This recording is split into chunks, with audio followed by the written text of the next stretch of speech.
Hello বন্ধুগণ, আশা করি সবাই অনেক ভালো আছেন। আজকে আরেকটি নতুন আইটি ব্লগ ভিডিও নিয়ে আপনাদের মাঝে হাজির হলাম।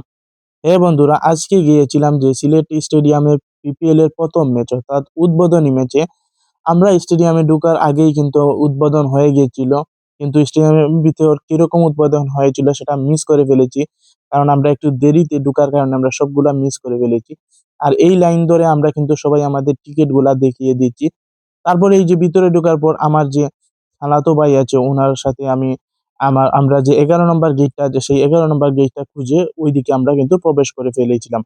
তো প্রবেশ করার পর আপনারা দেখতে পারতেছেন এই যে এই গ্যালারিটা অর্থাৎ আমরা আবু সাইদ স্ট্যান্ডের যে গ্যালারিটা আছে সেই গ্যালারিটাতে ঢুকে পড়লাম এবং এখানে একটা ভিডিও ক্লিপ নিলাম। আর ওইখানে যে প্লেয়ার গুলা সবাই প্র্যাকটিস করতেছে এবং তারা কিন্তু প্র্যাকটিস সেশন করতেছে ম্যাচ স্টার্টের জন্য। তারপর আমি আমার সিটের দিকে চলে গেলাম এবং সিটে বসে গেলাম। আমরা যখন ঢুকেছিলাম তখন অনেক মানুষ ঢুকে নাই এবং মানুষ আস্তে আস্তে ঢুকেছিল। তারপর এই যে বেলুন, ওই যে বেলুনগুলা যেগুলো আপনাদেরকে আগেই দেখেছিলাম, সেই বেলুনগুলা এখনো উঠতেছে। হয়তোবা আমরা স্টেডিয়ামে ঢোকার আগেই কিন্তু এই উদ্বোধনটা হয়ে গেছে। তারপর এই যে স্টেডিয়ামের একটা ভিউ নিলাম, দেখেন আপনারা কত সুন্দর সিলেটি স্টেডিয়ামটা দেখতে। আপনারা সবাই জানেন, যারা এই স্টেডিয়ামে খেলা দেখতে এসেছেন সবাই কিন্তু জানেন সিলেটি স্টেডিয়ামটা কতটা সুন্দর এবং কতটা প্রাকৃতিক প্রেমিক এই স্টেডিয়ামটির। এবং তারপর আমরা কিছুক্ষণ দেখলাম সিলেটের প্লেয়ার গুলা সবাই কিন্তু এখানে প্র্যাকটিস সেশন করতেছে, ওটা তারা ম্যাচের আগে কিন্তু প্রস্তুতি নিচ্ছে। এবং এই যে দেখতে পারতেছেন আপনারা, ওইদিকে কিন্তু রাজশাহীর একটা টিমের কিন্তু প্লেয়াররাও কিন্তু এখানে প্র্যাকটিস সেশন করতেছে। এবং এখানে দুই টিম ছিল। এবং তারপর দেখেন একটা ফুললি একটা স্টেডিয়ামের যে ভিউটা আছে সেই ভিউটার একটা ভিডিও নিয়ে নিলাম এবং দেখতে কিন্তু অনেক সুন্দর। তারপর এই যে মাঠের প্রস্তুতি এবং সিলেট রয়্যালস, সিলেট টাইটান্স কিন্তু ব্যাটিং দিয়ে চলে এসেছে এবং প্রথমের দিকে কিন্তু সিলেট টাইটান্স এর ব্যাটিং ছিল। আর এই যে দেখতে পাচ্ছেন প্রথম বলটি কিন্তু বিনুরা যে শ্রীলঙ্কান প্লেয়ার আছে ওই কিন্তু এই বলটা ড্রপ করেছিল। তারপর মোটামুটি ভালোই এই খেলাধুলা চলতেছিল। আর একবারে কাছ থেকে খেলাটা দেখার জন্য অনেক বেশি ভালো ভালো লেগেছে, কারণ আপনি যখন স্টেডিয়ামে ঢুকবেন, যখন দেখবেন আপনার একবারে কাছ থেকে প্লেয়ার গুলা কিন্তু খেলছে এবং আপনি এগুলা দেখে কিন্তু আপনার অটোমেটিক মন ভরে যাবে।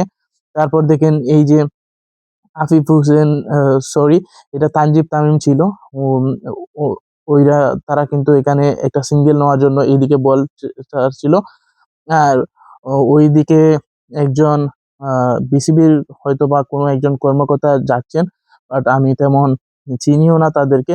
আর এই যে স্টেডিয়ামটা পুরোপুরি কিন্তু মানুষে ভরপুর, আর সবাই কিন্তু খুব উপভোগ করতেছে। আর এই যে দেখতে পারতেছেন, এটা হচ্ছে 9 ওভার পর একটা ইনিংস ব্রেক দিয়েছে তাদেরকে ড্রিঙ্কস করার জন্য এবং কিছু স্ন্যাক্স খাওয়ার জন্য। তো ওই টাইমে কিন্তু তারা এগুলা খাচ্ছে। আর দেখেন এখানে কোচরাও কিন্তু বলে দিচ্ছে কিভাবে খেলাটা এগিয়ে নিতে পারবে।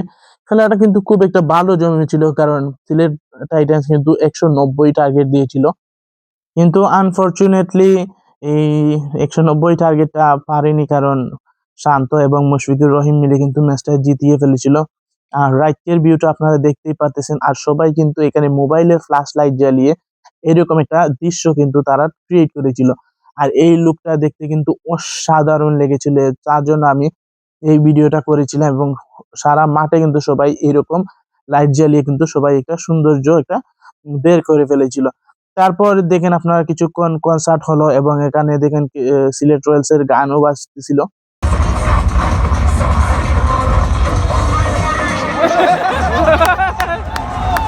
তারপর আর কি এখানে কিছুক্ষণ কনসার্ট দেখেছিলাম। এটা হয়তো সিলেট আর রাজশাহীর ম্যাচ শেষ হওয়ার পর কিন্তু এই কনসার্টটা হয়েছিল এবং মোটামুটি ভালোই লেগেছিল। সব দেশ যে 6টা বিভাগ ছিল সেই 6টা বিভাগের বিভিন্ন গান হয়েছিল এবং তানজিন তিশাও এসেছিল এখানে কনসার্টের জন্য। তো মোটামুটি এই কনসার্ট গুলো ভালোই লেগেছিল এবং খুবই ভালো লাগছিল। মোটামুটি ভালোই লেগেছিল। আর যেহেতু পরের ম্যাচের জন্য আমরা কিছুক্ষণ অপেক্ষা করেছিলাম, আর দেখতে পাচ্ছেন পরবর্তী টিমটা কিন্তু এখানে এসে অনুশীলন করছিল। কিন্তু আপনারা জানেন এই কয়দিন যাবত কিন্তু অনেক বেশি ঠান্ডা পড়েছে দেশে এবং সিলেটে আরো বেশি ঠান্ডা লাগছিল। তো যার কারণে কিন্তু আমি পরবর্তী যে ম্যাচটা আছে সেই ম্যাচটা আর দেখা হয়নি। কিন্তু এই ম্যাচটা এই অনুষ্ঠানের পর কিন্তু এখানে দেখেন কতগুলো আতশবাজি ফুটছিল আর এগুলা দেখতে কিন্তু অনেক বেশি ভালো লাগতেছিল। আপনারা একটু দেখে উপভোগ করুন।